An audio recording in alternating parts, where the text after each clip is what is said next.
deuxième fois, on va rouvrir une autre réunion. Est-ce que je peux avoir quelqu'un pour l'adoption de l'ordre du jour? Monsieur le maire, je propose que l'ordre du jour soit adopté tel que présenté. On a un ajout. Hein? On a l'ajout. Bon, ben, ce qu'elle est, je ne l'ai pas fait rien. Ah.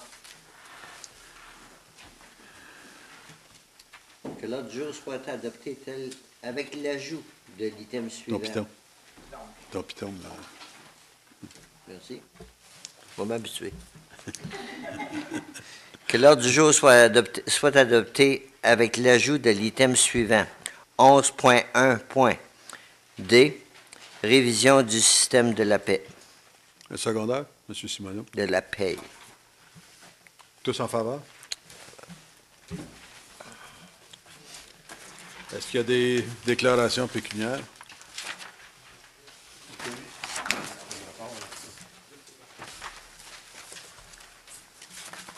Aucune.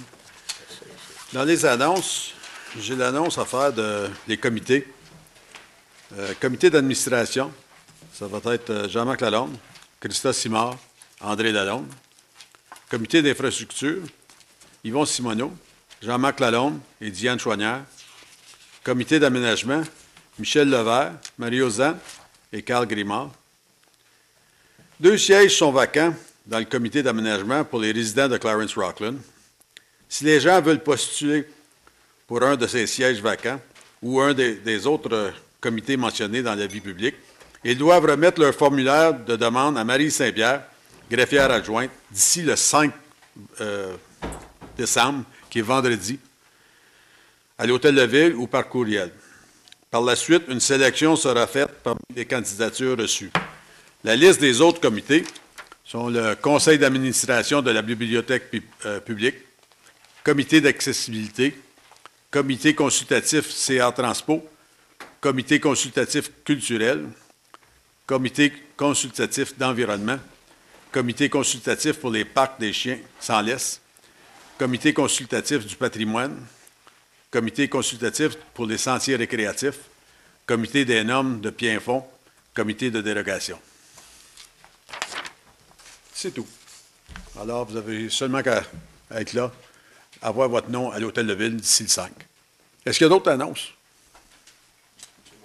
Oui, monsieur le conseiller Grimard. Juste annoncer de ne pas oublier la Grande Guignolée pour notre communauté ce dimanche, le 7 décembre. C'est un événement très important pour nos banques alimentaires, celle de Bourgette et celle de Clarence-Rockland.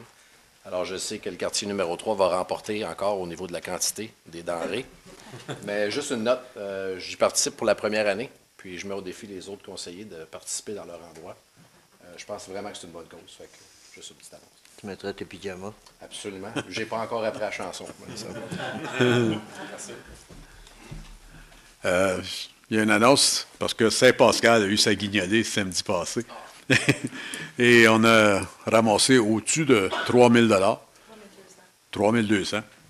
On a participé, moi et Mme Simard. Et puis, beaucoup de manger. Pour toutes les familles. Je crois que c'était un beau succès. On a eu une belle participation. Est-ce qu'il y a d'autres annonces? Alors, on continue. Présentation. Est-ce qu'il y a des présentations? Pas de présentation. Pétition, correspondance. On en a 3. 6.1. Lettre datée du 22 septembre 2014 de la municipalité de Killarney au sujet du modèle de rémunération de l'OPP. Est-ce qu'il y a quelqu'un qui a des commentaires là-dessus? Ou... Monsieur le maire... Piton. Merci. Monsieur le maire, actuellement, la province est arrivée avec une nouvelle loi. Et puis, je crois qu'on devrait obtenir les proposés qui ont été soumis à l'Assemblée législative, ainsi que toutes les municipalités sont censées d'avoir reçu quel serait le coût estimé qu'ils vont avoir à payer. Toutes les municipalités. Là, on parle d'une municipalité qui demeure dans une région non-organized, qu'on appelle. Il y a plusieurs municipalités en Ontario que les autres, ils ne peuvent même pas appliquer pour un permis de construction. Il faut que ça soit donné par la province. Mais les autres, avec un prix de 203 $ par propriété, On n'a pas assez d'informations pour prendre position. Je dirais, je propose que la pétition soit reçue et déposée à filière. Pas de problème.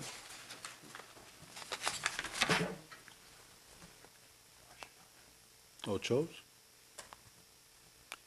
La deuxième pétition, lettre datée du 28 octobre. Tu prends un vote? Non? Ça, Comme oui. ça. OK. Lettre datée du 28 octobre 2014 de l'Ontario Good Roads Association au sujet de la nomination des nouveaux membres du comité d'administration. Je crois que vous avez toute une lettre. Est-ce qu'il y a des commentaires? Encore là, j'en ai un autre, M. le Piton. maire, c'est que je... Piton. Merci, oui, ça va venir. Je regarde, on sait que l'Est Ontario commence à Cowata Lake, qui est juste à l'est de Oshawa. Et puis, il y a une personne de cette région-là, qui veut dire le South East Zone. Il n'y a pas personne de l'Est, vraiment de l'Est. J'appelais ça le Far East, notre coin, à partir de Kingston. Il n'y a pas personne de ce bout-là qui siège à cette association-là. Ça fait que, je sais pas, moi, je ne toucherai pas ça du tout. D'autres commentaires? On laisse ça de même. À moins qu'il y ait une personne de l'Est qui veut mettre son nom sa candidature. Il faudrait que ça soit décidé au comté. C'est ça que j'allais dire, ça devrait être discuté au niveau du Code des Comtés unis. C'est Qui est- pas qui est un- nécessaire, un, mais deux, un, c'est deux. préférable. C'est ça, ce serait beaucoup souhaitable. Ça donne plus de chances d'avoir un représentant si c'est présenté à toutes les municipalités des Comtés unis. Peut-être qu'on pourrait faire une note et la porter à l'attention de Comtés unis. Parce que c'est très important qu'on ait des représentants, ces organisations-là, parce qu'il y a des projets qui viennent pas mis au courant jusqu'à temps que ça soit vraiment décidé par le gouvernement. Merci. Troisième sujet, courriel daté du 20 novembre 2014 de la municipalité régionale de Halton au sujet de la disposition achetée américain du projet de loi de relance de l'économie américaine. Commentaire. Monsieur le maire, crois que encore moi, là. Piton encore, monsieur Lalonde. C'est qu'actuellement, souvent, on voit « Buy Canadian ». On vend aux États-Unis pour plus de 600 milliards de dollars. Puis je ne voudrais pas partir une guerre avec les États-Unis parce que c'est nous autres qui vont en souffrir. Parce que vous allez prendre comme Ivaco à l'Orignal, plus de 40 de leur produit est exporté aux États-Unis. Donc, je ne sais pas pourquoi c'est qu'ils peuvent arriver avec une résolution semblable. Il doit y avoir de l'industrie dans ce bout-là qui a perdu des contrats aux États.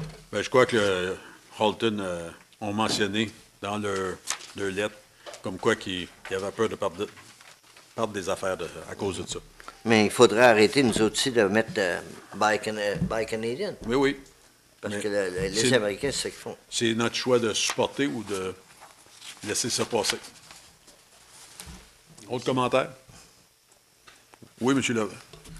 Mais si on regarde dans leur résolution, là, Halton companies were directly impacted as jobs were lost due to the American provision being inserted into projects receiving federal and municipal funding. Mais moi, je croirais là, qu'avant de prendre position, là, c'est de contacter le Canadian Manufacturer and Exporter for their information. C'est eux autres qui vont nous dire vraiment si on devrait appuyer ça ou non. Entièrement d'accord.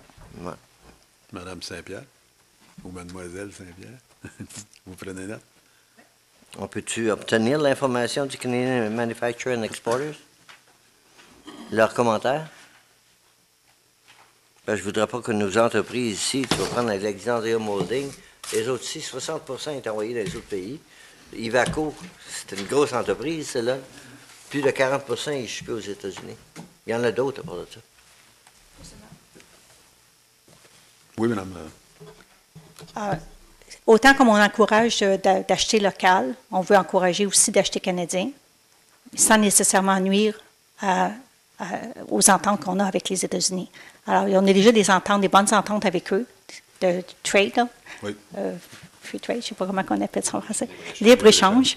Je pense que, à mon avis, c'est la responsabilité de chaque individu de déterminer s'ils veulent acheter local, puis c'est à nous autres de les encourager à le faire. Mais je pense de s'impliquer là, à ce niveau-là, je pense que c'est de jouer avec le chaud. Vous avez totalement raison, Mme Chouanière. Autre commentaire? Alors, on verra si l'information vient à nous. On prendra une décision après. Avis de motion, il n'y en a pas? Alors, on arrive à la période de questions, pour ceux qui sont intéressés.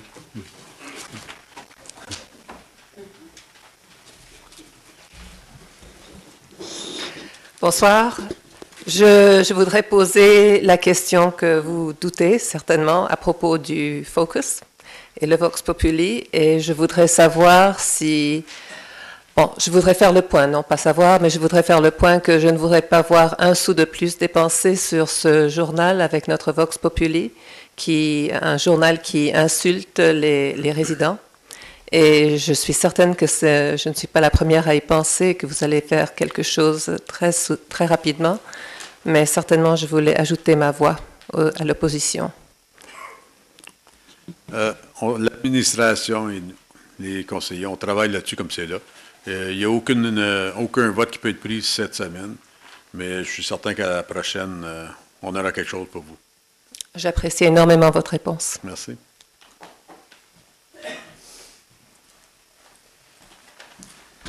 Est-ce qu'il faut que je me nomme? Oui, s'il vous Oui, plaît. Réal Filion, Rockland. Alors, tout d'abord, félicitations à vous, nouvel élu. Et c'est un nouveau départ. Alors, ma question, c'est que pendant la campagne électorale, il a été question de certains candidats, on nous a parlé de la 1774. Alors, je ne sais pas si vous avez des nouveaux développements, vous savez, pour ce projet.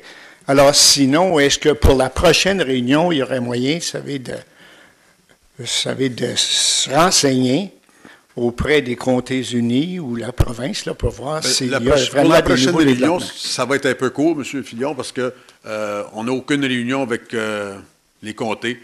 On a une assermentation qui va avoir lieu seulement que le 17 décembre, qui est près de Noël. Fait que, je pense pour le mois de décembre, il n'y aura aucune réunion pour les maires du comté. Je pense que la première réunion, ça va être une réunion d'information qui arrive le 15 de janvier. Bien, on ira à l'an prochain d'abord, mais Oui. tôt l'an Oui. prochain. Monsieur Simoneau a de l'information, peut-être, là, je lui passe le micro. Vous savez qu'on est dans le processus présentement de l'étude d'impact environnemental. Et l'étude d'impact environnemental pour la première partie qui est du chemin Landry au chemin Trim est terminée. Et la Ville d'Ottawa a joint l'étude d'impact environnemental pour le train léger de la jonction jusqu'à Orléans, à Place d'Orléans. Alors, l'étude d'impact environnemental était mise en veilleuse jusqu'à temps que les deux études d'impact environnemental soient jointes. C'est fait et les travaux redébutent au mois de janvier de la part des consultants sur l'étude d'impact environnemental. Merci beaucoup. Je peux vous ajouter aussi que j'ai été au dîner Trillium de M. Grant Crack. Puis, on a rencontré le ministre Yassir Nafki. Et puis, j'ai mentionné, à propos de la 174, lui est ministre de la police provinciale. Et puis, j'ai mentionné à propos de la 174, aussi en mentionnant que Pembroke, Carlton Place, Kempville ont toutes des 4 lignes jusque chez eux, qu'on est les seuls. Puis, c'est pas nous, seulement que nous. On a Alfred, Plantagenet, qui sont d'accord avec nous, qui sont affectés par ça aussi.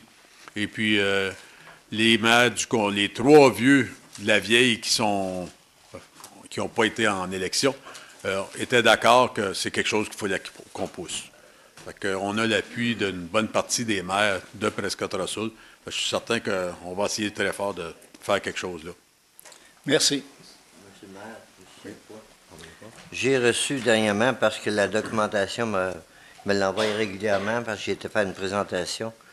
Et puis, je vais la remettre à notre confrère conseiller Simoneau, les derniers documents qu'on a reçus de la firme qui fait l'étude environnementale, qui est David Kielstra. Donc, je lui donnerai la copie.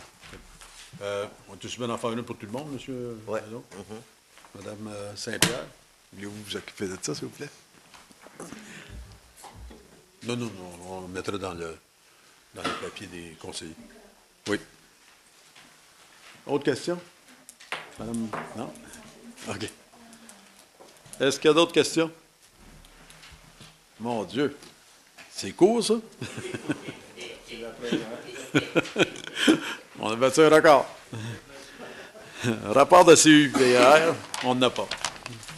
Alors, le premier département à faire sa présentation, c'est M. Miranda. Êtes-vous prêt, M. Miranda? Bonsoir, M. le maire. Bonsoir. Conseiller, conseillère. C'est tout à vous. Merci. Oui, donc, on n'a pas changé le format. Je vais procéder comme je procédais avant.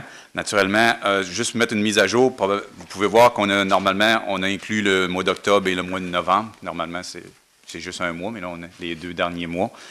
Et puis, ce que vous regardez là est possiblement tout déjà plus à jour parce que, naturellement, les travaux ont continué.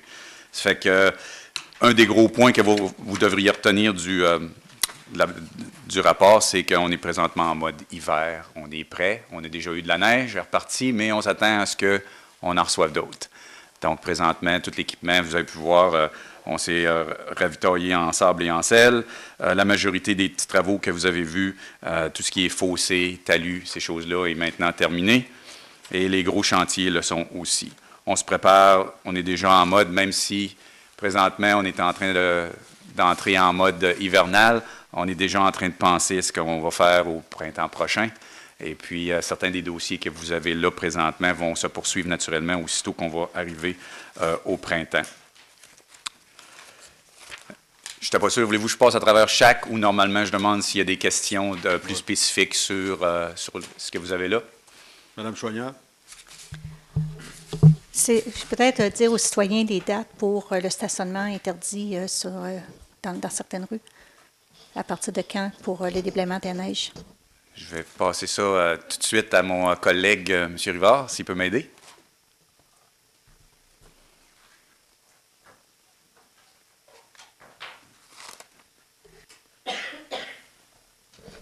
Je peux peut-être adresser ça tantôt lors de ma présentation. Ça fait partie de mon rapport. C'est bien. Autre question pour M. Miranda? M. Lalonde? Oui, M. le maire, j'ai regardé dans le rapport, là, on parle du mur de soutènement du 176 à 180 au PAL. J'ai essayé de voir qu'est-ce que c'est que c'était, ça. C'est-tu le long de la rue Caron? C'est-tu là qu'on a mis une barricade de ciment? C'est exact, M. Lalonde. Il y a eu certaines procédures administratives qu'il a fallu suivre, et puis on est arrivé au point où les travaux étaient terminés, donc ça va être repris au printemps. Le coin de la clôture est à peu près 2-3 pieds de l'asphalte. C'est pour ça que les travaux n'ont pas encore été faits. On va corriger la situation au printemps. C'est tout? Oui. Merci. M. Simoneau? M. Miranda, lors de notre session de formation, je pense que c'était même samedi passé à peu près dans cette salle ici, j'avais parlé de l'étude des besoins routiers, puis vous aviez mentionné, ou M. Roussel avait mentionné que l'étude des besoins routiers était sur le site Web. J'ai remarqué sur le site Web, c'est la présentation qui avait été faite au Conseil. Est-ce que, je vais réitérer ma demande, est-ce que je peux avoir une copie complète de l'étude, s'il vous plaît, pour que je puisse passer à travers? Absolument, M. Simoneau. Aucun problème. Je vais m'assurer que vous ayez ça demain. Aussi, sur le site Web, sur la même étude de besoins routiers, on a établi une liste de priorités. Mais on ne semble pas avoir établi une liste de priorités en prenant les débits de circulation. Est-ce que c'est quelque chose qui va être fait ou qui a été fait depuis? Ça n'a pas été fait depuis. Est-ce que ça va être fait? Oui. En même temps, on voulait faire une étude à travers le territoire. On l'a mis un peu en veilleuse pour une raison. C'est qu'aussitôt qu'on va connecter Caron, et puis les gros travaux, ça va changer complètement dans Rockland. Ça fait qu'on ne voulait pas avoir à faire à l'extérieur de Rockland et ensuite d'avoir une partie. On voulait le faire au complet, c'est-à-dire à travers le territoire. Donc, on a simplement retardé un peu, mais oui, on a l'intention de prendre les volumes d'achalandage pour faire la décision de quelle route devient prioritaire. OK. Qui à la ville est mandaté de le tenir à jour, cette C'est nous. C'est à l'interne. C'est à l'interne? Oui. OK. Aussi, il y a eu d'autres études qui ont été faites. Je me souviens d'avoir vu des gens qui prenaient des pressions dans les bonnes fontaines, des ci, des ça. Est-ce que je peux avoir une liste un jour de ces études-là qui sont disponibles à la ville, que je puisse passer à travers encore une autre fois? Absolument, ça va me faire plaisir de vous les procurer. Merci. Proche du foyer, des fois, c'est bon d'avoir de la lecture. Une autre question, une dernière, M. Maranda. J'ai fouillé dans mes dossiers il n'y a pas longtemps, puis j'ai trouvé le Master Sanitary Service Plan for the South Development Area. Et je regarde à la page 6, ça dit que la station de pompage numéro 1, numéro 2, numéro 3 sont rendus capacité, c'est 0. Ça, c'est en 2005. Je suis en train de me demander, est-ce qu'elle a été rangée pour qu'on continue à accepter du développement dans les secteurs desservis par ces stations de pompage-là? Je peux pas vous dire, je ne crois pas que ça a été rangé. Là. Je vais simplement vous dire que oui, on est en train de bouger. Vous allez certainement en entendre parler si vous faites partie du comité d'infrastructure pour ce qui est des capacités des pompes, des stations de pompage que vous venez de mentionner. Parce que si je me souviens bien, dans l'étude pour les redevances d'exploitation, on parle de 800 000 pour la station de pompage numéro 3, on parle de 800 000 pour la numéro 2, 1,2 million ici. Alors, je suis juste en train de savoir s'il y a une priorité à établir au budget. Mais on va avoir la discussion, vous et moi, j'en suis assuré. Pas de problème. Merci. Merci. Une autre question? Oui, Mme Chagnon. Le système de dégrillage, je croyais que ça avait été installé directement à l'usine. Vous parlez d'un autre endroit, installé ailleurs? Non, ça n'a pas encore été installé parce qu'on attend la dernière étude. On devrait le recevoir ce mois-ci. On a fait pour aller de l'avant. Les sous ont été mis au budget. On a l'intention de bouger. Oui, c'est supposé d'être, on va actionner en 2015.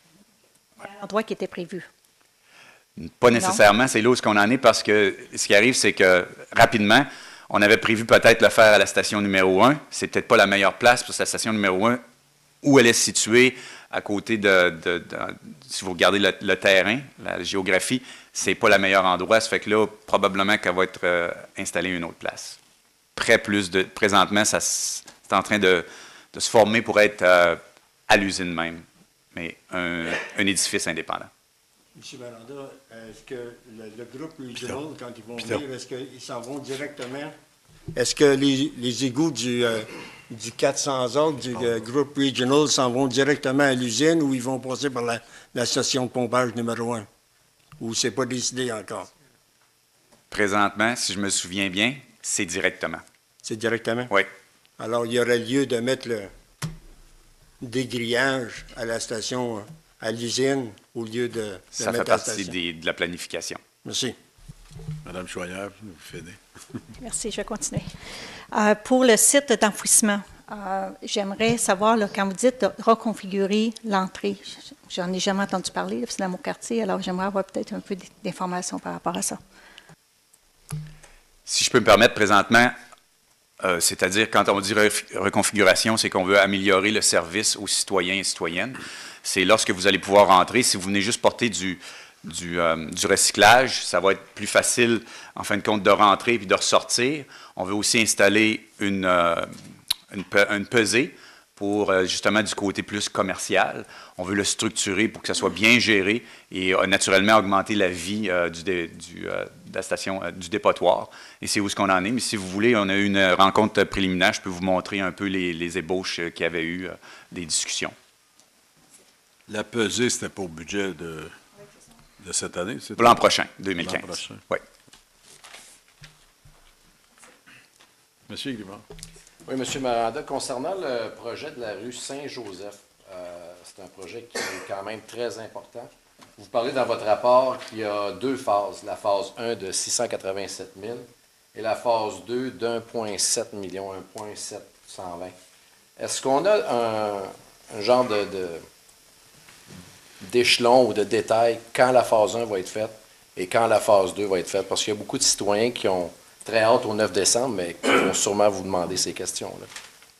Si je peux me permettre, M. Grimard, juste de faire une correction. Vous avez dit le 1,7 million, ça c'est pour le total. Juste faire une petite correction. Oui, mon erreur. Il y a pas de, ce qui est, oui, vous avez raison. Le 9 décembre, on fait une réunion avec les citoyens et les citoyennes. La rue Saint-Joseph, présentement, on était supposé de faire la phase 1 en 2014 et possiblement la phase 2 en 2015. Il y a eu des changements. Ça a été voté qu'on ferait les phases 1 et les phases 2 en même temps. Mais en même temps, au début, il faut s'assurer de faire la réunion, la consultation publique, c'est ce que je cherchais, et puis ensuite d'aller de l'avant. Présentement, on est supposé dans les prochains jours recevoir les premiers plans. C'est là-dessus qu'on va faire une présentation aux citoyens. On sait déjà ce qu'il va y avoir dessus, mais pour que les citoyens et les citoyennes puissent nous dire leur opinion et ensuite aller de l'avant et faire des modifications.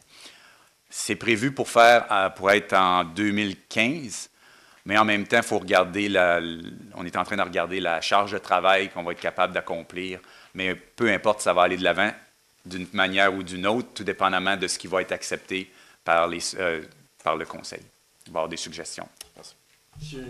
M. Miranda, juste pour explication, la phase 1, phase 2 sur Saint-Joseph, avez-vous des limites à peu près aujourd'hui? Oui, je m'excuse, j'aurais pu le préciser. La phase 1 était, en fin de compte, comme elle est présentement, juste peut-être l'élargissement et repavage et ces choses-là. La phase 2 était de raccorder Saint-Joseph à la rue Sterling, c'est-à-dire si vous êtes sur Saint-Joseph, vous tournez sur Silver Lane pour rentrer dans le village Maurice. Mais si vous regardez tout droit, vous pouvez voir un passage à piétons qui s'en va, qui rejoint Sterling. La proposition de la phase 2 est de connecter Saint-Joseph à Sterling. Ça va devenir une rue. C'est la phase 2. C'est une question un peu difficile, je m'imagine. Est-ce qu'on a demandé l'avis de notre département d'urbanisme à voir si ça devrait être joint ou ça ne devrait pas être joint? Je parle toujours de Jérôme Corbeil et de Saint-Joseph, là, parce que... Oui, on a travaillé en conjonction avec l'aménagement du territoire. Mais si M. Michaud veut parler là-dessus, ou si vous voulez attendre à ce que ça soit à son tour, là, je ne veux pas. Mais oui, pour répondre à votre question, oui, ce n'est pas une surprise pour lui et je crois bien c'est un support. Ouais, attendez un petit peu, là, je pense que ça va être mieux demain. Ouais, ça va être clair. Just provide a little historical perspective on that particular development. When Morris Village was created, the 2005 McCormick-Rankin transportation study was in effect that showed the need for the connection of Sterling through to St. Joseph. The planning department at the time recommended that development that road be built as part of the original subdivision for Morris Village. Council at the time decided not to build it. I guess supporting the developer at the time who didn't want to build that particular road. Well, I think one of the reasons that happened is because the plans were to have Corbeil-Jérôme go to Caron and Saint-Jean. And with connecting that road, you were bringing all kinds of traffic right in the center of the village. That's possible. I won't go through the old arguments, but I guess that the idea is in most older municipalities, you have a grid system of traffic, and whenever you have a grid system of traffic, you have a spreading of the traffic along a lot of different roads. So everybody gets inconvenienced a little bit. If you do you work from the arterials to major collectors, that sort of development in the road system, what you have is an incremental effect, that you get a little bit of traffic on local roads, more on the bigger roads, and that leads to congestion at certain intersections. But then you're bringing more traffic through a school area. Yeah, but there's traffic calming measures that we put in place that slows down the traffic. Knowing that the traffic's going to be slowed down, you'll get traffic that will take other routes to bypass that at the certain times of the day when the buses are arriving, when the kids are getting out of school, that sort of thing. So there are ways to deal with it. Monsieur Lalonde? Oui, j'aurais deux questions. La première, c'est que, dû au fait qu'on a vu l'enseigne Action Plan qui était là, Est-ce qu'on va avoir des subventions du fédéral pour ça? Vous aviez l'enseigne sur le terrain, que je m'en viens avec la question après, puis il y en avait une pareille au coin de la Violette et puis Marion. Est-ce qu'il y a des subventions quand on met ça? Parce que c'était une annonce du fédéral qui était là. Si je ne me trompe pas, là, je vais répondre, mais je vais revenir là-dessus. Je suis à peu près sûr que vous êtes en train de parler du Federal Gas Tax. Je m'excuse si je le dis en anglais. Je ne sais pas ce que c'était, c'est marqué Action Plan. Si la pancarte est là, normalement, c'est parce qu'il faut le mettre quand il y a une partie du Federal Gas Tax, l'argent qui est pris. Donc, une partie de l'argent qui proviendrait du gas tax. Mais vous me dites que là, on a une pancarte sur Saint-Joseph? Il y en avait une déjà sur Saint-Joseph, oui. Longtemps. Elle est encore là? Oui, elle est encore là. Bon, Puis l'autre est à terre au coin de la Violette et puis Marion. Bien, si je peux me permettre, M. Lalonde, il va falloir que je vous revienne là-dessus pour cette précision-là. Bon, qui m'amène à la deuxième question. Le terrain vacant en avant de l'école Sainte-Trinité. Oui. Déjà, c'était un stationnement. En cours ce soir, je m'étais aperçu, il faisait très froid. Les gens, il faut qu'ils aillent stationner sur la rue Patricia pour venir chercher leur enfant. Puis la journée d'ouverture, début des classes, au mois de septembre, notre officier de règlement était là pour émettre des contraventions parce qu'on débarquait les jeunes à la porte de l'école. Et puis, je ne sais pas s'ils l'avaient mis, mais vous étiez là, toujours. Vous m'avez dit moi-même que j'avais envoyé des personnes là. Donc, les gens étaient obligés d'aller plus loin pour débarquer leur enfant, puis après ça, marcher, traverser la rue, pour emmener leur enfant à l'école. C'est à qui, ce terrain-là? Le terrain est à nous, M. Lalonde. Mais pourquoi c'est qu'on a mis des curbs là pour empêcher de stationner? The school just went through a site plan approval process where they wanted to put in a debacadère or a lay-by so that the garderie, the parents for the garderie, age kids could stop on the site, take the kids into school and then leave. There was also a number of parking spaces that were created. Il y en a 8. For that, but there's also a number of parking spaces that were created at the back end of the school site near the water tower where the kids could safely, or the parents could safely pick up their kids at the school, whether it's through the back entrance where the playing fields are, or coming out the front and then walking through Je vous recommande d'aller voir en arrière s'il y a de la place pour stationner au relatour d'eau.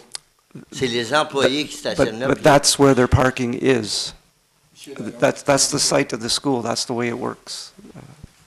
Monsieur Lalonde, je pense qu'on vit avec une école que, à moins que je me trompe, là, qui est ouverte en 1952 ou 1953, qui est un des premiers, là, ça vous donne une idée, là. Mais on vit avec une école qui a été construite à ce temps-là, puis à ce temps-là, il n'y en avait pas d'automobile, il n'y en avait pas de... Les choses ont changé, les écoles... L'école a grandi, mais ils n'ont jamais vraiment fourni du stationnement suffisant qu'une nouvelle école aujourd'hui, si on construisait une nouvelle école aujourd'hui, les demandes de stationnement seraient comblées par l'école et non comblées par la ville. Oui, messieurs, le stationnement, il était là. Messieurs, je vais mettre un arrêt à ça parce que jeudi soir, si je me rappelle bien, c'est jeudi soir qu'on a une présentation, M. Miranda? 9. À quelle heure et à quelle place pour les résidents? C'est à 19h, je m'excuse, et c'est à Salle d'Optimis à Rockland. Je crois que ça serait une bonne place, surtout pour les conseillers de Rockland, de se présenter pour donner vos objections, donner vos idées, puis aller de l'avant. C'est une des raisons pour qu'on a fait cette soirée-là. Et puis les autres conseillers sont aussi bienvenus. Oui. Parce que Okay. Oui. On est tous d'accord pour dire que c'est pas une situation qui est facile. On s'en rend compte en discutant. Puis je pense que cette consultation publique-là va être très, très sérieuse. Il y a des citoyens qui sont pour, il y a des citoyens qui sont contre. Alors, ça va être quelque chose de très important, mais c'est pas facile. Oui. En bout de ligne, il faut penser à la sécurité de nos Oui. enfants. Puis ça peut impliquer des fois qu'il faut marcher un peu plus longtemps, pour l'instant. Oui, madame. Je pense qu'un point aussi, c'est que trop de parents vont conduire les enfants. Oui. Il n'y a pas assez d'enfants qui marchent. Les enfants auraient besoin de marcher un peu plus. Oui, M. Miranda, je vous laisse la dernière parole sur ce sujet. Je vous remercie. Rapidement, une des raisons pourquoi j'ai fermé ça, puis je dois vous avouer, ne cherchez pas d'autres places, c'est moi qui l'ai fermé, OK? C'est que c'était rendu dangereux. J'ai pas pu prendre de chance, et c'est pour ça que présentement, il n'y a pas personne qui peut se stationner. Merci. Merci. Au prochain sujet, service de l'aménagement du territoire. All yours, M. Michaud. Ouais, merci. We'll start with the planning, or the construction division section first. You have my lovely table, I'm sure, and hopefully it's been, I guess, reproduced in a larger format than it typically has been. Starting from the left, we'll show the total number of building permits that have been issued by the department by month, and then the total for the year, as well as how that compares with last year's numbers. As you can see, we're at 396 total permits this year, which is approximately 90 permits down from last year. That being said, the dollar value of those permits is way above last year, and it's exclusively due to two projects, being the LeMay Retirement Residence on the 17 in Rockland, as well as the new Rona at, can't remember the name, Catamount. Smart Center. Yeah, by the Smart Centers, by Walmart.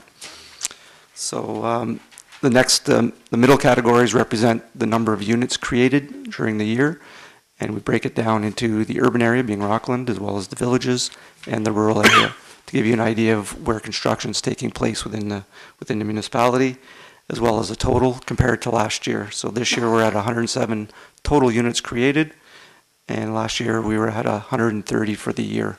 So we will not be making our number of last year, so we'll be much lower. The last section deals with commercial development, and the total number of permits you can see is 21 as compared to 20 from last year. But again, the bigger difference is in terms of fees, we're at $153,000 in commercial fees versus $42,000 last year, and again, that's because of the two big projects in Rockland. Madame Chouanière. Je pense que c'est important de mentionner ici, c'est que par rapport à l'année dernière, la valeur totale de la construction a doublé, un peu plus que doublé. Alors, je pense que c'est vraiment bien. On était 30 millions, comparé à 78 millions cette année. Alors, c'est vraiment un gros... fait que c'est pas tellement le nombre de permis, mais c'est la valeur totale, parce que c'est ça qui a un impact sur les taxes. Et ensuite, le total valeur pour le commercial aussi, au lieu de 2 millions, cette année, on est à 27 millions. Alors, je pense que c'est important de le mentionner que ça a été des projets de grande envergure qui ont eu lieu. Oui, j'en ai deux. La première, c'est que, juste avant de m'en venir, il y en a un qui m'a appelé, puis c'est pas le premier. Le coin de Saint-Jacques, j'invite tout le monde à aller voir qu'est-ce que ça a de l'air. La charrue va être prise, elle va décamper ça tout l'hiver. C'est épouvantable d'avoir fait une entrée d'une rue comme ça. Moi, je le dis, c'est épouvantable. J'invite tout le monde à se rendre là et regarder au coin de Saint-Jacques puis Laurier qu'est-ce que ça a l'air. On vient de construire 12 unités qu'on a avancées sur le bord du chemin. On a mis une courbe de ciment, la moitié du chemin qui est une courbe de ciment. Oui, mais c'est parce que vous allez avoir un oui, là. Yeah. Vous allez avoir plus de stations. Moi, j'en viens pas de nos jours qu'on fait une affaire de même. Je vais te poser la deuxième question, par exemple. Je regarde dans des ententes de subdivision. Il y en a qui existent depuis 1979. Il y a un certain nombre de lots qui est garanti à chaque subdivision. Est-ce que ça nous empêche d'avoir d'autres subdivisions qui seraient prêtes à développer, puis le faire, hey, ça n'a pas de bon sens, qu'est-ce qu'il y a là? 79 de 86, 2006, de 88. J'aimerais savoir combien de lots qui ont été garantis à ces gens-là. Puis l'autre question qui vient avec ça, est-ce qu'ils ont fait leur dépôt ou lettre de crédit lorsqu'ils ont signé l'entente de subdivision? Déjà, on demandait 100% de dépôt ou une lettre de crédit qui couvrait le 100% des travaux. J'ai toute la page, plus qu'une page, j'ai 2 pages. Yep, you're absolutely right. There's a lot of old files that developers have not finalized. There's probably extra phases in the development. A lot of times they'll phase development into 3, 4 phases. I'll give you an example. The Jossac project in Clarence Creek started in 1988, and phase 3 was just recently completed, which is Celine Street. Mais est-ce qu'ils ont fait leur dépôt de garantie? Older subdivisions like that, typically what's happened is they give 2 or 3 lots to the municipality to cover the letter of credit. Holy Tabaslac, that's San Rob's approach.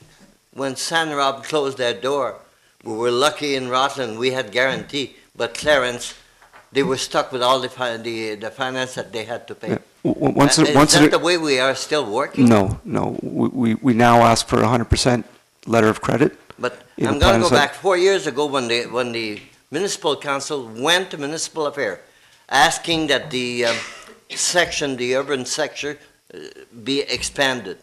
We couldn't because we had so many lot guaranteed to subdividers. No, we were denied because we didn't provide enough information to the Ministry of Municipal Affairs and Housing.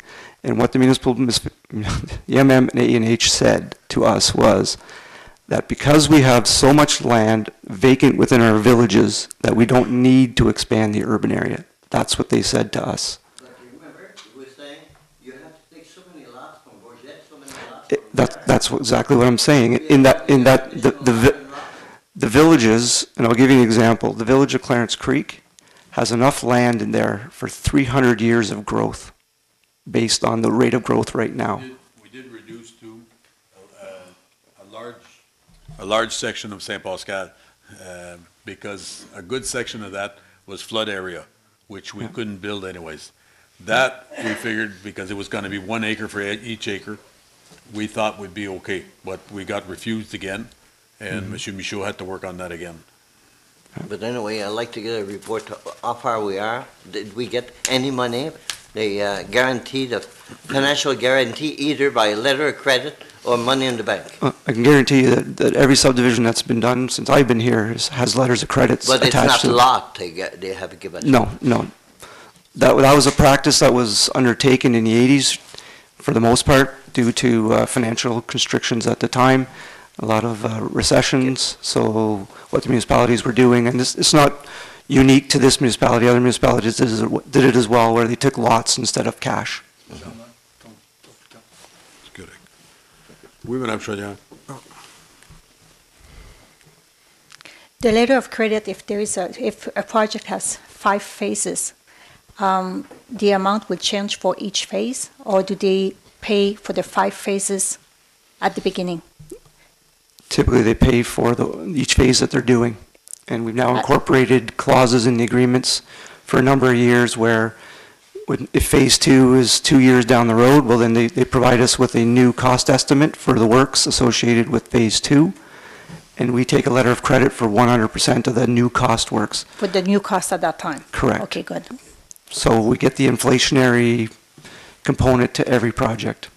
All those lots, are they zoned residential at the present time or development? To which lots are you speaking? Well, all the one that we have on the sheet here.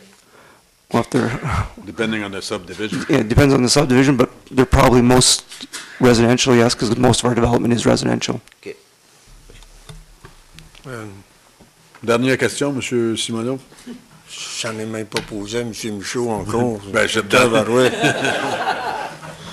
Mr. Michaud, I wish you would have been with me when I went door to door on Hunter's Hollow. I did listen to a lot of horror stories on that street from the residents. Are you able to tell me, not tonight, but in the coming days, what is left to be done in that subdivision and how much money that we have from the developer? Letters of credit.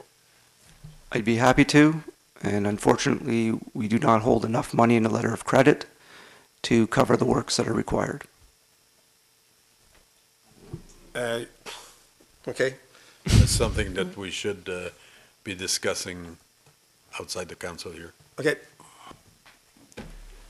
Okay.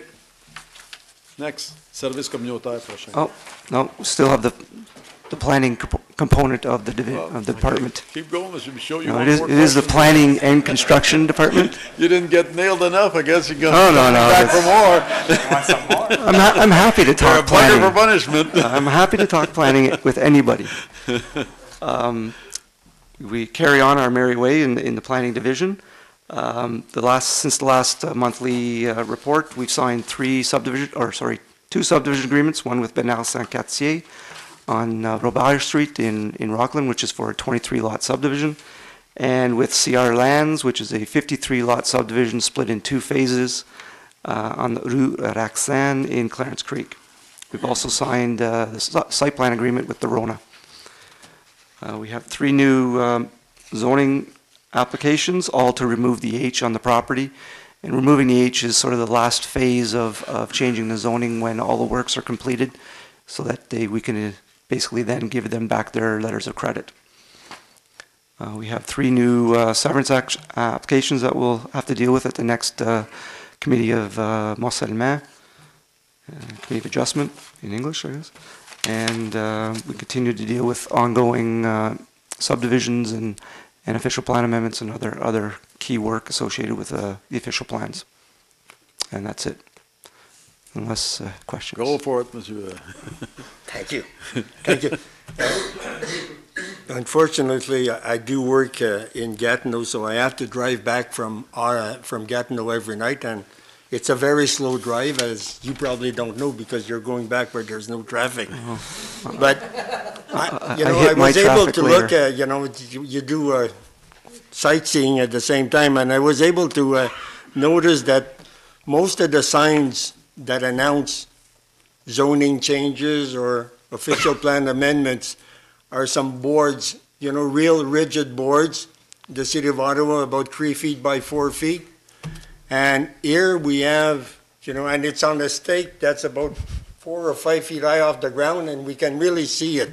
And if traffic is slow, I can actually read it. Here we seem to have a little sheet of paper that has been plastified 8.5 by 14 on a 2-foot stake in a snowbank or in tall grass. And, we heard transparency. Would it be possible for you to provide us information before the 2015 budget? How much would it cost compared to what we have right now if we had decent boards announcing zoning changes, and so that maybe we can use it on the increase the user fees or whatever, but yeah, I'd be happy to do that. We're probably looking at a couple $100 per application, per sign, to go to that size. Yeah. That it?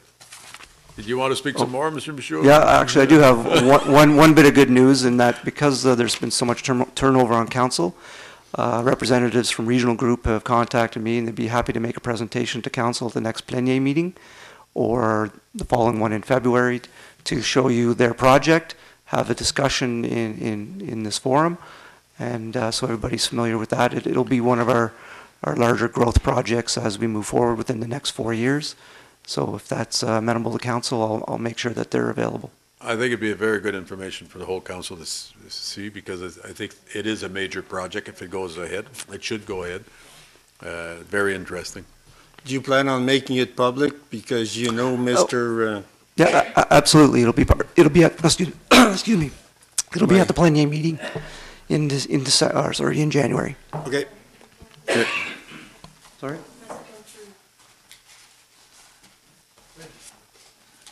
Line up, Mr. Michaud, tomorrow, ladies.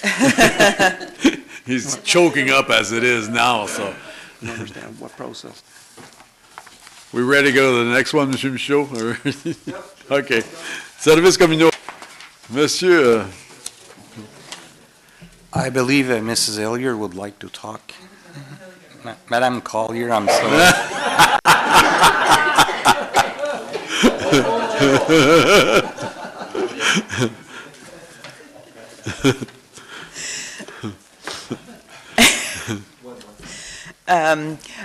You have all received the departmental reports, and out of respect for time this evening, we do have a guest who's joining us at huis clos.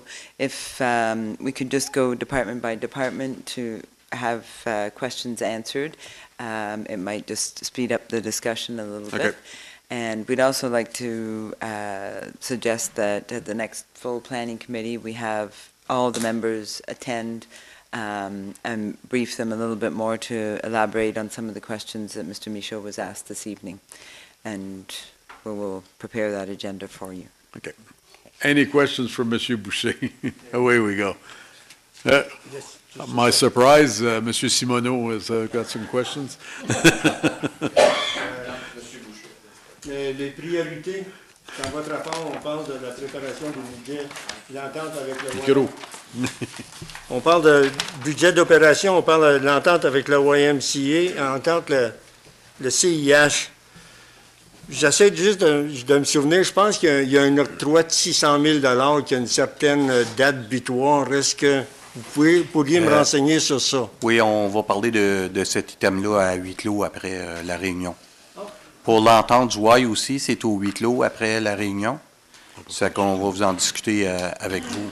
Ah, c'est parce que je n'avais pas vu qu'on parlait de l'Académie de hockey, mais moi, c'est ça que je parlais. OK, je vais vous en parler au huis clos. Merci. Vous n'avez pas lu ça, c'est parce que le trafic allait trop vite, M. Simoneau. Exactement. On peut pas? OK, bien, je ne peux pas parler de lui. Monsieur Simoneau, excusez-moi, c'est pas un item au huis clos. Par contre, je peux vous répondre plus tard à cette question-là et non public. Vous me permettez une autre question, M. le maire? La dernière. La dernière, OK, on y est fort. On a eu le plaisir en autobus scolaire d'aller se promener la semaine passée puis de visiter certains endroits, dont une était la gare de Bourgette. Je ne savais pas qu'il y avait autant de couleurs de tapis shag dans la vie, là, mais en tout cas, il y en avait plusieurs couleurs, je peux vous dire. Je m'imagine que parce que vous aviez mentionné, ou M. Jubinville avait mentionné des coûts de rénovation de 655 000 cette journée-là. Est-ce qu'il y a eu un rapport qui a été fait sur la condition de la bâtisse existante? Il y a eu une étude faite par Plania. Par contre, ce n'est pas un rapport de la bâtisse existante. C'est un rapport de qu'est-ce qu'il y a là. Il va falloir que, premièrement, on met le comité en place. Au mois de janvier, on va avoir notre première rencontre cédulée en janvier. À partir de là, on va falloir créer le conseil a déjà accepté les membres du comité. À partir de là, on va travailler sur l'élaboration du comité, puis leur mandat, puis pouvoir aller chercher des fonds, etc. La première affaire que je vais recommander, c'est qu'on ait une étude structurale pour commencer, pour qu'on puisse aller de l'avant. Par contre, je vais vous revenir avec les étapes au fur et à mesure qu'on avance dans le dossier. Comme c'est là, on n'a seulement qu'un montant identifié au budget pour refaire une partie de la toiture pour s'assurer que ça ne coule pas à l'intérieur. C'est du bardeau. Et puis, on va faire ça à l'automne. C'est au budget de cette année. Et puis, on va aussi changer la fournaise. On avait une fournaise au mazout. Et puis, il fallait changer la tank, ça qu'on s'en va au gaz naturel. Ça aussi, ça va être fait dans les prochaines semaines. Pour les autres étapes, c'est un peu prématuré pour moi de se prononcer. Par contre, il y a eu une étude pour la vocation, etc., dont Mme Chouanière a siégé aussi à ces rencontres. Et puis, on va pouvoir vous donner le document avant que vous me le demandez. On va pouvoir vous fournir le document pour de la lecture auprès de votre foyer. Merci. Madame Simard. Quand on a fait le bus tour, on est allé à la salle d'Optimiste, de spectacle. Si je comprends bien, c'est la cité qui paye pour les micros, les lumières, tout ça, hein, le son.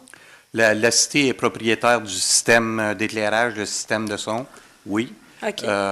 Donc, quand j'étais allée à la soirée de partage, il y a quelqu'un qui est supposé de la cité qui est engagé pour faire tout ça, hein, c'est lui en charge, il n'y a pas personne d'autre qui a le droit de toucher à... Quand on loue la salle pour une activité, nous devons utiliser les services de la firme ME Production.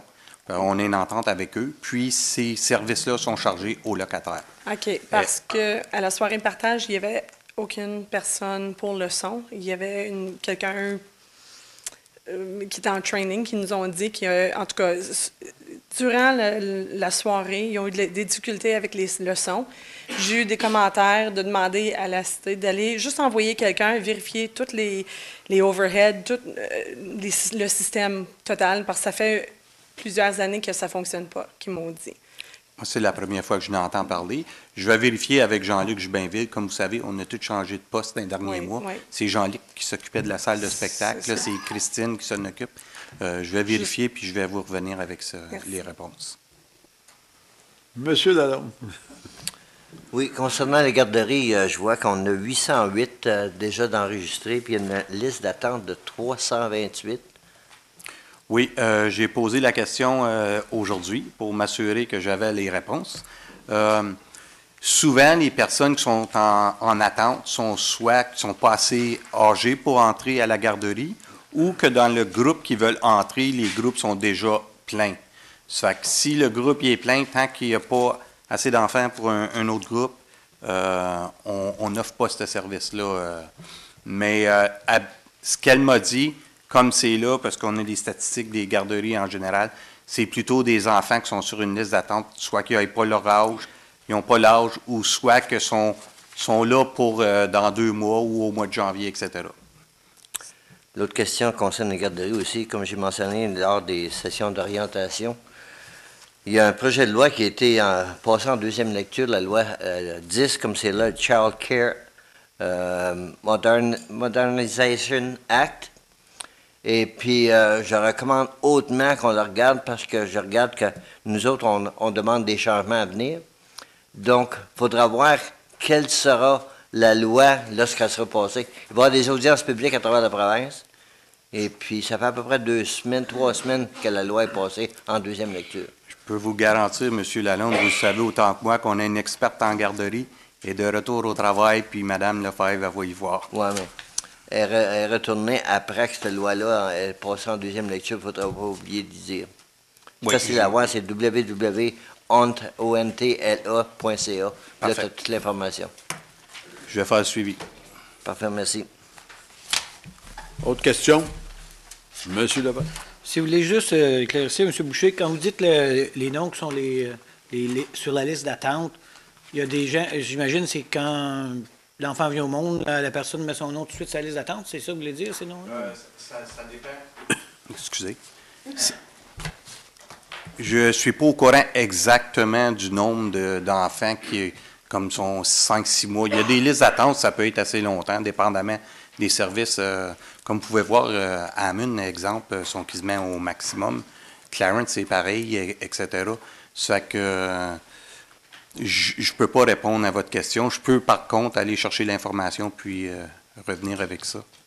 OK.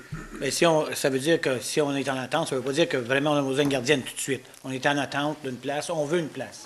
Exactement. Okay. Ça, c'est vrai. Madame Simard. Si jamais on dit qu'il manque de place, là, pourquoi qu'on n'ouvre pas d'autres places à d'autres garderies? Comme je vois à Saint-Pascal, là, notre garderie est tout petite, on pourrait peut-être voir à ouvrir des places. Il y a une grosse liste d'attente, une grande liste d'attente à Clarence.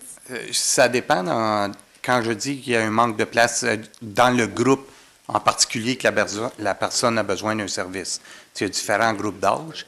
Ça fait qu'il faudrait que je vérifie auprès du service, là, c'est où exactement les manques. C'est tout? On va aller voir M. Rivard. Il a l'air à tomber endormi dans le coin tout seul, à s'ennuyer, lui, là. Merci. Est-ce qu'on a des questions pour M. Rivard?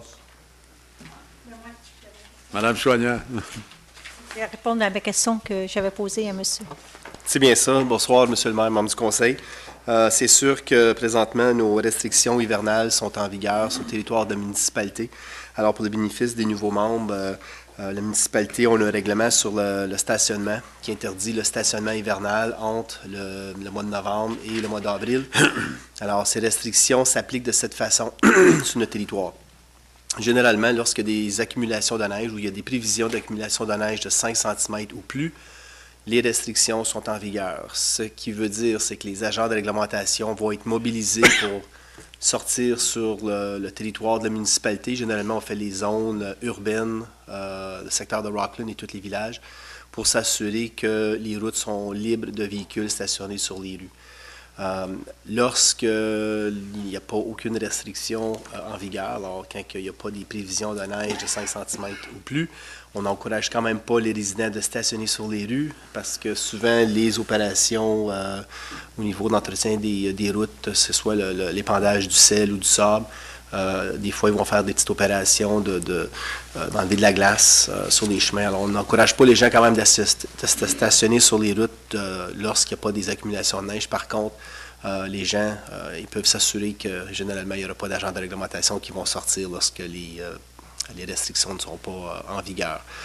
Les façons que les gens peuvent être mis au courant des restrictions, c'est tout simplement d'appeler l'hôtel de ville sur notre répondeur général. Lorsqu'il y a des prévisions de neige, on va changer le message pour dire que les restrictions sont en vigueur et de ne pas stationner dans la rue.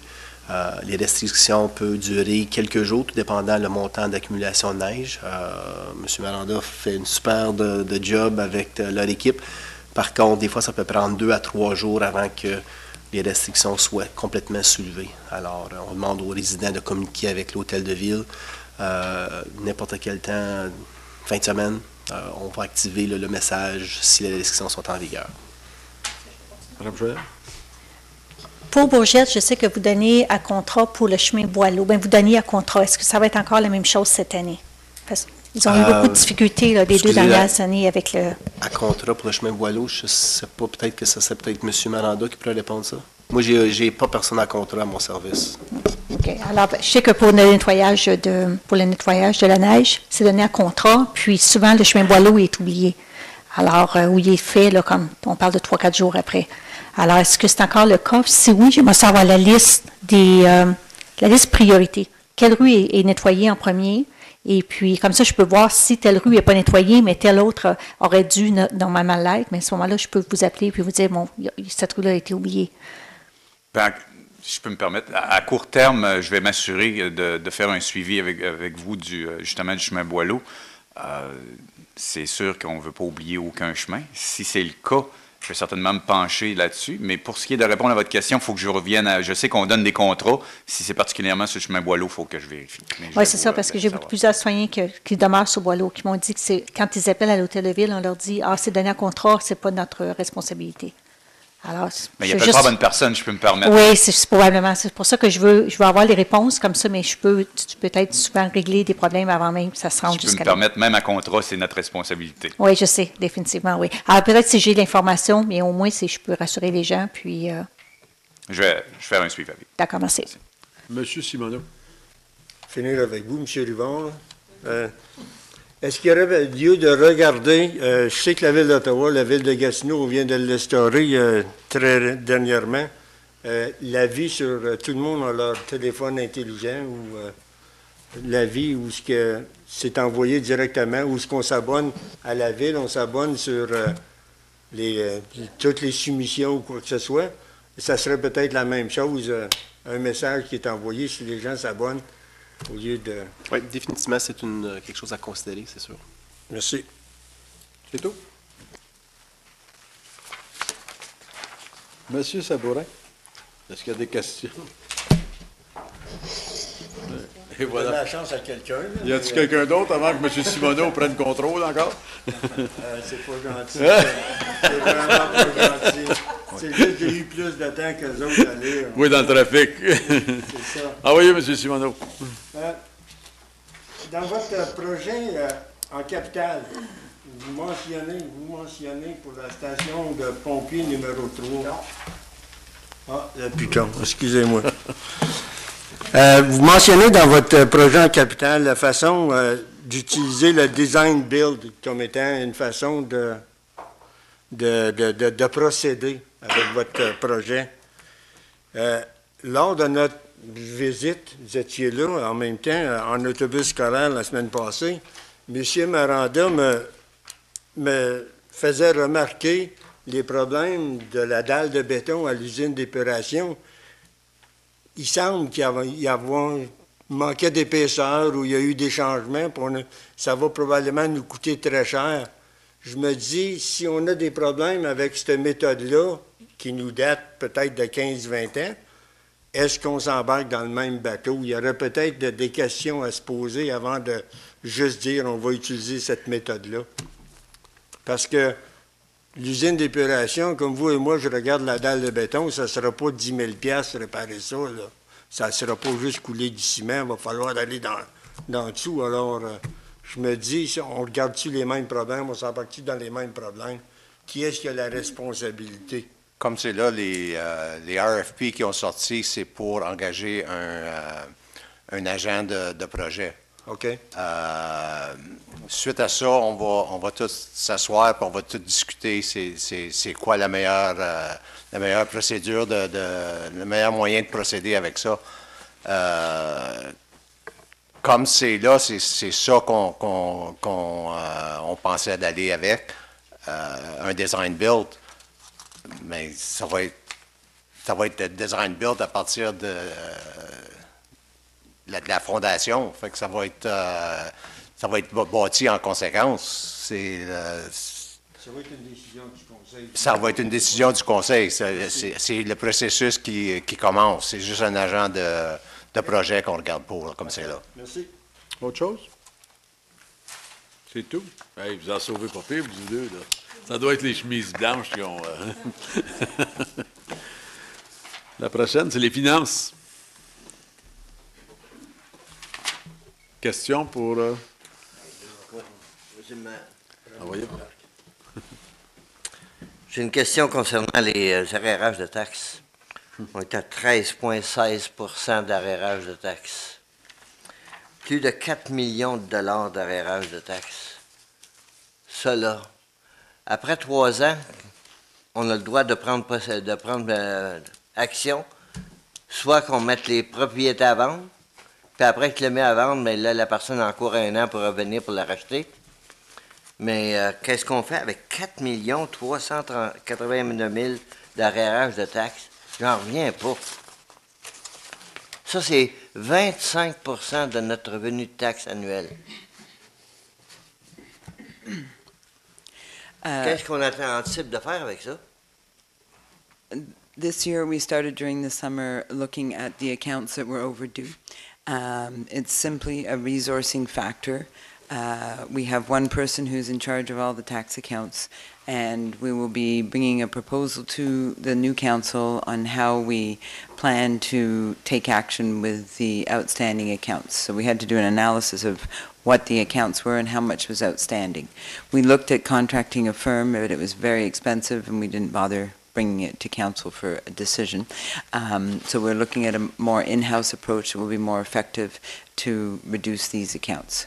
So it's an objective of the finance department. We just need resources to help do the follow-up. It's a full-time job to follow up on all of these accounts. We got a time guide for this? Permanent. We got any idea how It long? would probably take about 2 years to clean up all of the outstanding accounts because they haven't been neglected for the last 5 years, I would say. You could rest assured now that I'm responsible for that part, that you'll be seeing me in the office. Okay. Mr. Mayor would be looking at also a policy in that regard. So it would be a policy that would come back to council for a full discussion so that staff have direction in terms of where we go with some of these Sooner the better. accounts. And I agree, and we'll also, during the budget, have some comparators for you so we can see how that compares to other municipalities. When I'm looking at the tax arrear, this year is double of all the others. Just this year, we have 2 million. 2,646,000 of arrear tax this year. Is there any that came in since you prepared this report?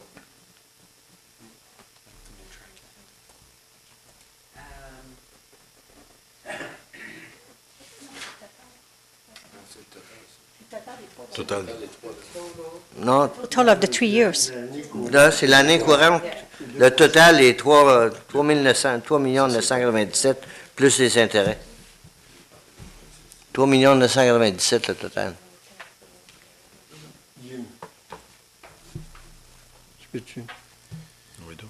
You may not be able to answer, Alan, and I think it's a very specific question. Just a minute, I got too many mics. Okay. Go. But definitely, it seems to be very high, and I'm sure that over the coming months, we will have a chance to discuss with Monsieur Keogh over here. We're well aware of the situation, and unfortunately, Madame Bolduc was not well this evening, and she's very close to these numbers and would have better details, so I apologize for that, and we'll get back We to got to you. specify too, we had a lot of audits and stuff last year that kept the department busy, and we had people missing. Exactly. So- So we will get back to you on this item. Hein? Encore une question? OK, continue. Monsieur Lalonde, not finished. Monsieur Lalonde, Senior is not finished. On va laisser Jean-Marc finir. Les long-term Ton piton. La dette à long terme que nous avons dans le moment, est-ce que la majorité de ça est empruntée sous le programme OCIFA qui est à 1,9 d'intérêt, ou bien non, on a une partie de ça qui est avec les banques? La majorité avec les banques. Oui. Comment ça se fait? La banque, vous ne l'avez pas à 1,9 certain? Non. OK, merci. C'est quelque chose qu'on peut discuter. Mais quand on aura le comité de finances. Monsieur Lalonde, Junior. Helen, offhand, I know Christian is not here, but do you know if, like, most of those area taxes are residential, right? It's not commercial? It's basically just residential. Okay. I'm glad you bring up the point about the policy, though, because that's definitely something we will have to look at, I think. Yes. Okay. Not only in this area, but in other areas as well, Yes. obviously. Yes. That's Monsieur Levert. Ellen, you're saying that you're in need of resources for these. In the next 2 years, what would be the percentage of this $4 million that you would need for the resources in order to kick back and get this situation fixed? At this time, it would be an estimation of one person for 2 years. So we can bring something to you at budget time.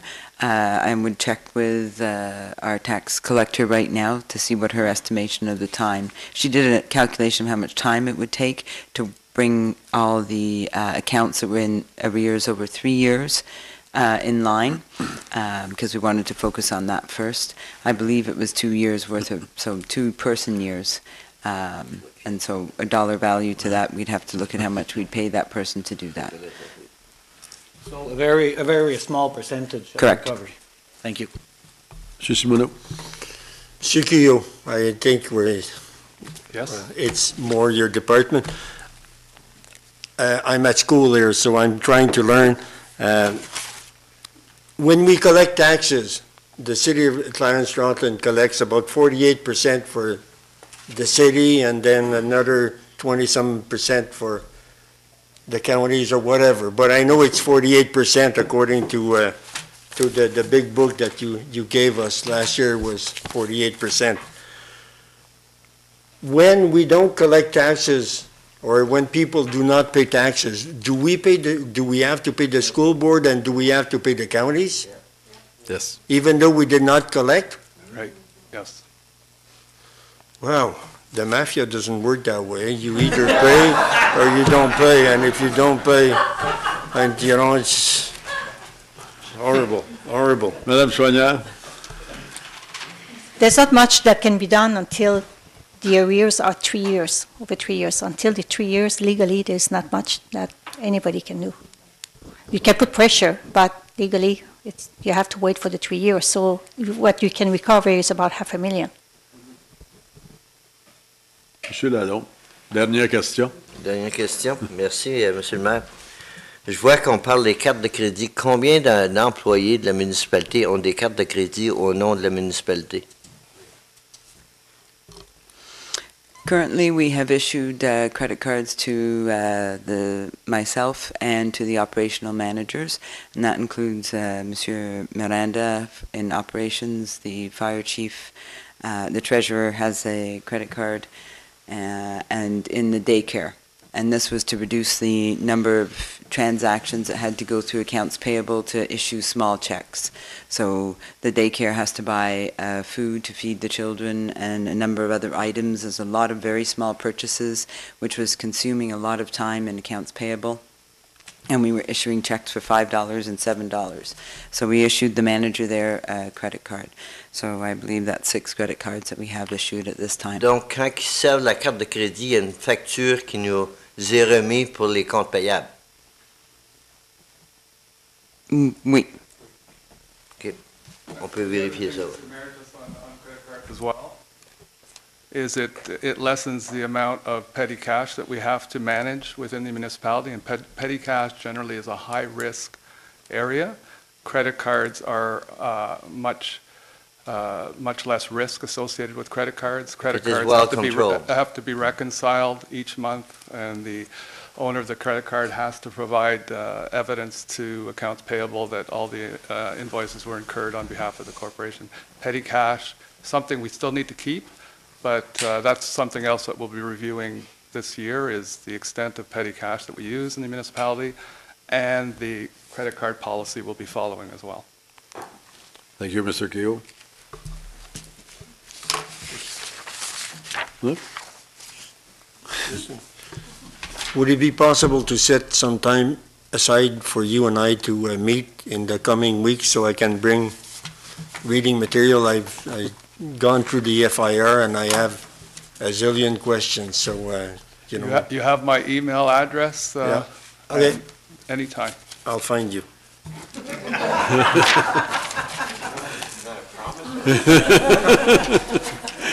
Corporate services. Any questions? Go ahead, M. Simoneau. He beat you, M. Lalonde. Madame Ouellette, une question concernant le vote électronique, la compagnie, je me souviens plus du nom, je pense que c'est Cycle. Est-ce qu'on les a payés? Puis si oui, combien? Et est-ce qu'il reste de l'argent, est-ce qu'on leur doit? Puis on s'attend toujours d'avoir un rapport dans les jours qui viennent ou les semaines qui viennent ou début de 2015, mais la question, est-ce qu'ils ont été payés? Donc, pour répondre à la question, Monsieur le maire, la première facture de 25% a été payée à Cytle, et puis je retiens à partir de la deuxième facture à aujourd'hui, je n'ai rien payé d'autre. Donc, on a accumulé nos factures et il nous reste des démarches à faire. Puis oui, il y a un rapport qui va vous être remis au mois de janvier. Je ne pense pas que ça va être possible de l'avoir pour le mois de décembre. Au mois de janvier, vous allez avoir un rapport final avec autant de détails qu'on peut donner. Une question que je vais vous poser, je vais vous la poser aujourd'hui, mais je vais vous la reposer, j'en suis sûr qu'on va voir votre rapport. Lorsqu'on avait les petites feuilles qui ont été pliées puis mises dans les enveloppes, qui est-ce qui a créé cette feuille-là? Est-ce que c'est la ville, c'est Cytle? Mon micro fait du bruit. La lettre comme telle, elle a été envoyée par Cytle. C'est un gabarit qui est envoyé par Cytle que nous, on a retravaillé en équipe. Puis toutes les municipalités de Prescott-Russell ont utilisé le même gabarit. Je dois spécifier qu'après la première lettre, la direction avait mentionné à la compagnie qu'on voyait le numéro. Et puis la deuxième lettre est envoyée de la même manière, ils n'ont rien changé. Monsieur Lalonde. Monsieur Grimard, après. Pour continuer avec ce sujet-là, oui. Est-ce qu'il va être possible de rencontrer la compagnie? Parce qu'on aura bien des questions à leur poser, parce qu'il y a d'autres municipalités qui ont eu des problèmes, mais différents des nôtres. L'enveloppe même, est-ce qu'elle a été fournie par la ville, par la cité ou la compagnie qui l'a fournie? Le tout a été contracté, a été donné à contrat à travers Cytle. Donc, la compagnie qui faisait l'imprimerie des lettres était un sous-contrat de Cytle. Mais malgré que tout m'était renvoyé à mon bureau pour approbation avant de l'envoyer. Le problème qu'ils ont eu dans Nation, Russell, toutes ces places-là, était différent des nôtres. Les autres, il y avait un sticker, un collant sur l'enveloppe. Nous autres, il y avait une fenêtre. Non. Qu'est-ce qui est arrivé, c'est que c'est ça qu'ils m'ont montré. Attendez un petit peu. C'est parce que toutes les municipalités de Prescott-Russell ont eu la même chose. C'est juste que les enveloppes ont été envoyées directement dans les petites municipalités. Les enveloppes ont été renvoyées à la municipalité et eux, ensuite, l'ont envoyé par la poste de leur bureau. Oui, mais avec leurs enveloppes. Pardon? C'est la municipalité qui fournissait l'enveloppe, non. si je me rappelle bien? Non, c'est arrivé directement de l'imprimerie. Okay. mais ça a été livré dans les municipalités. Fait qu'eux autres, ils ont été capables de remettre des stickers. Il y en a qui ont mis des stickers, je sais pas trop, là, en tout cas, ils ont organisé leur enveloppe avant de les poster. Mais les enveloppes n'ont pas été ouvertes, là. Ça a été simplement retraité de leur... Parce que celle que j'ai vue, la Russell, c'était un sticker qu'il y avait dessus. Oui, c'est ça. Ils ont mis des stickers par-dessus, mais comme ils ont masqué le problème, là. Tandis que nous, avec le montant d'électeurs qu'on a, moi, j'ai demandé que l'imprimeur envoie directement par Poste Canada. Donc, moi, les enveloppes ne sont pas arrivées dans mon bureau. Fait qu'ils ont été envoyés directement. Ils ont eu un contrat, c'était les affaires de vrai. Exactement. Monsieur Grimont. Madame Choignard. Vous avez mentionné que vous avez eu la chance de voir le format de la lettre. Puis quand vous avez vu le format de la lettre, vous n'aviez pas d'idée de comment l'enveloppe, comment ça entrerait dans l'enveloppe? Vous ne saviez pas que c'était avec une fenêtre? Parce que ça aurait dû être testé, à mon avis. OK. Ah oui. On pourrait en parler longuement ce soir, là. Oui, la lettre a été révisée dans nos bureaux, puis dans les bureaux de toutes les municipalités. Nous, on nous a garanti que les enveloppes qui sortiraient étaient des enveloppes confidentielles, donc qui étaient supposées d'être grises à l'intérieur. La fenêtre de l'enveloppe était supposée, et comme tout était précis, et puis tout de même, là, on a eu les résultats qu'on a eus. Mais ça n'aurait pas été plus sage à ce moment-là, étant donné que vous saviez à l'avance que c'était des fenêtres transparentes. Ça n'aurait pas été plus sage de mettre le numéro à droite, complètement à droite, au lieu de le mettre à gauche. Oui, mais ça a Ça été aurait été beaucoup mentionné. plus sécuritaire. Je me rappelle, la direction avait mentionné à la compagnie qu'on ne voulait pas ce système-là, la deuxième lettre. Non, je comprends pour la deuxième lettre. Moi, je parle dès la première, avant même que la première soit échue. Si les municipalités ont eu la chance de voir le format de la lettre, quand ils ont vu le format de la lettre, en sachant que c'était pour avoir une fenêtre ouverte, une fenêtre transparente, à l'endroit, le numéro était tout près de l'adresse. C'était déjà risqué. Même en bougeant la lettre dans l'enveloppe, ça aurait été risqué. Alors, ça aurait été beaucoup plus sage de mettre le numéro à la droite de la lettre, mais non à gauche. Totalement d'accord avec vous, Mme Choignard. J'étais aussi frustré que vous pour les résultats. Mais je crois que c'est la compagnie qui a fait erreur. Puis je crois que c'est pour ça que la direction a gardé 75% du chèque. Monsieur Grimard? Juste peut-être pour équilibrer tout ça, on le sait, la grande responsabilité est à la compagnie. Moi, en tant que citoyen et ayant participé à la campagne, je veux vraiment vous dire quand même comment vous avez bien réagi. Et malgré ce chaos énorme, vous avez fait tout en votre possible. Et ça vient également des résidents que j'ai rencontrés. Ils ont dit, coudonc, malgré la situation difficile, on a quand même réussi à avoir quelque chose qui était quand même très bien pour le vote cette année. Fait que je sais que vous avez mis beaucoup d'heures. Je veux quand même amener de l'équilibre là-dedans que c'est pas toute notre faute. On le sait bien sûr que c'est la compagnie. Et beaucoup de résidents du quartier ont exprimé que ça a bien été quand même. Faites demander à M. Kehoe. Il était ici une journée, puis ils l'ont mis dans l'élection en place de finances. Fait que... Oui, Mme Choignard. J'ai une question, plusieurs citoyens me l'ont demandé. Quand vous avez allongé le temps pour Clarence Creek et à Rockland, je pense que ça aurait été approprié aussi, étant donné qu'il y avait eu une station à Bourgette, ça aurait été approprié de prolonger à Bourgette également, au moins de 2 heures. Ça aurait donné la chance à beaucoup de gens là, qui auraient aimé voter, mais qui finalement ne se sont pas rendus jusqu'ici, n'étant pas au courant que les heures étaient prolongées. Alors, ils n'avaient pas le temps de venir ici. Alors, je pense que ça l'a affecté, là. Alors, peut-être à l'avenir, ça serait important que si vous allongez le temps à un endroit, ça serait juste d'allonger le temps partout. Juste une petite note là-dessus. Par le temps, le centre de Bourgette fermait à 4 heures dans l'après-midi. Donc, par 4 heures dans l'après-midi, on n'avait aucune idée qu'il allait falloir qu'on rallonge le temps. La décision pour rallonger la période de vote, pour prolonger la période de vote a été prise juste avant 8 heures. Je pense qu'il était 7h30, si je me rappelle bien. Vous allez avoir ça dans mon rapport, là. Mais à ce moment-là, le bureau de vote était déjà fermé à Bourgette, là. Fait que la prolongation a eu lieu pour une prolongation de 2 heures. À ce moment-là. Donc, c'était impossible d'aller ouvrir un autre centre. Non, mais je comprends, mais d'ouvrir jusqu'à 4 heures en sachant que les citoyens ne sont pas de retour à Bourgette avant 5 heures, 6 heures. Vous connaissez les heures des autobus qui arrivent à Bourgette. Alors, ça aurait été, à mon avis, je ne sais pas, à mon avis, on aurait dû, tant qu'à ouvrir, à permettre aux gens de voter à Bourgette lundi, on aurait dû au moins prolonger au moins jusqu'à 6 heures. Je vous l'avais demandé, vous avez refusé à ce moment-là, mais je pense qu'il y a beaucoup de gens qui auraient aimé voter le lundi entre 4 heures et 6 heures. Alors, je fais juste dire que le taux de participation aurait été beaucoup plus élevé. Il y en a beaucoup qui se sont présentés après 4 heures, puis qui auraient voté. C'est tout ce que je dis. À l'avenir, ce serait juste un conseil que je donnerais pour une prochaine élection. C'est quelque chose qu'on pourrait amener pour les prochaines élections, Mme Chouanière.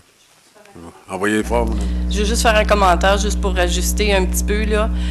La raison pour laquelle ça a été fermé à 4 heures à Bourgette, c'est parce que c'était impossible le lundi, la journée des votes, où on savait qu'il allait y avoir plusieurs personnes qui allaient se présenter à nos portes pour venir exercer leur droit de vote.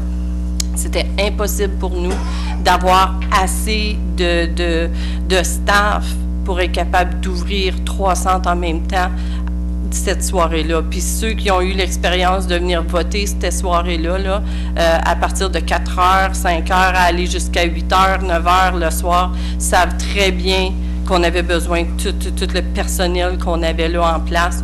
Puis il faut se rappeler que ça, c'est pas des élections qui ont été planifiées de cette façon-là, 2, 3, 4 mois à l'avance, comme on fait d'habitude pour une élection de ce genre.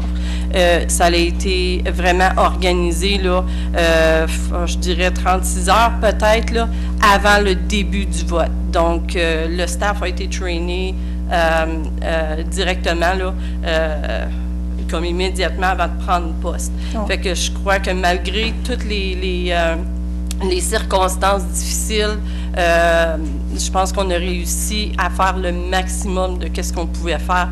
Puis ça donnait rien là d'aller ouvrir un 3e centre jusqu'à 8 heures, puis tenter de ne pas avoir de succès. Mais si on n'avait pas le personnel pour 3 centres, ça n'aurait pas été préférable à ce moment-là d'avoir 2 centres des 2 extrémités. À ce moment-là, c'est beaucoup plus accessible pour tout le monde. Je vais juste dire que j'ai ressenti que Hammond et Bourgette n'ont pas été privilégiés pour les élections. Je crois que la meilleure chose pour la prochaine élection, c'est de changer le système qu'on avait. Là, puis je suis certain que la direction est au courant, eux autres aussi, là, parce qu'il y a des systèmes comme Ottawa puis Toronto qui ont des villes de 1 million puis quelques millions qui ont sorti 15 000, les résultats 15 minutes après. Je suis certain, on est tous au courant de ça, puis je suis certain que pour la prochaine élection, on va faire des changements. Ça va aller mieux. Il faut être optimiste. Le prochain. Chief Administrative Officer, service de l'administration. Question. Envoyez M. Simoneau, je sais que vous êtes prêt pour ça, là, vous. Là. I don't know if I should be addressing this question or I should have addressed it to Madame Monique, but here it is. When I went through the 2013 FIR, I noticed that we have the equivalent of $10.5 million in salaries at the end of December 2013. Would it be possible to find out how many what's the job creation for 2014? How many new jobs did we create? And what would be the equivalent dollars for that period of time, if you don't mind? You want to know how many new jobs were added into the budget in 2014? I just want to know how many jobs were added after this was produced. Right, perfect. Okay. Okay. Thank you, and the dollar value. Madame Chouanière. I think it's important to recognize that when a job has been created, sometimes it's being saving money. Sometimes having an additional person, hiring somebody, we save because we were giving it a contract. So I think if we ask for how much money has been spent, I think we should also get how much money we've been saving as well. It was not the intention of my question. My question was very clear. I did not. I just added another question to it to complete the whole picture. Well, I think we're finished for the regular reunion. If you people want 5 minutes break between the two, we can take 5 minutes break. Right now, I'd like to say good night because le huis clos is coming up. On va avoir la session de huis clos. Alors, quand on va revenir, il n'y aura rien. Alors, je vous souhaite tous bonsoir, mesdames et messieurs, et pour la télévision aussi. Et puis, oui, on peut la passer, on prendra 5 minutes, puis après ça, OK. Est-ce qu'il y a quelqu'un qui veut lire la résolution du huis clos? Envoyez fort, Mme Choignard. Que la réunion plénière du Conseil municipal soit ajournée afin de tenir une session à huis clos pour discuter des items suivants, tels que stipulés à la section 239 de la loi sur les municipalités 2001, tels que modifiés.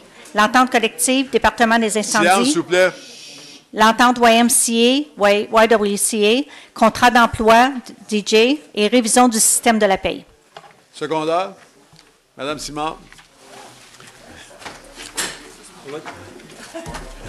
Un vote?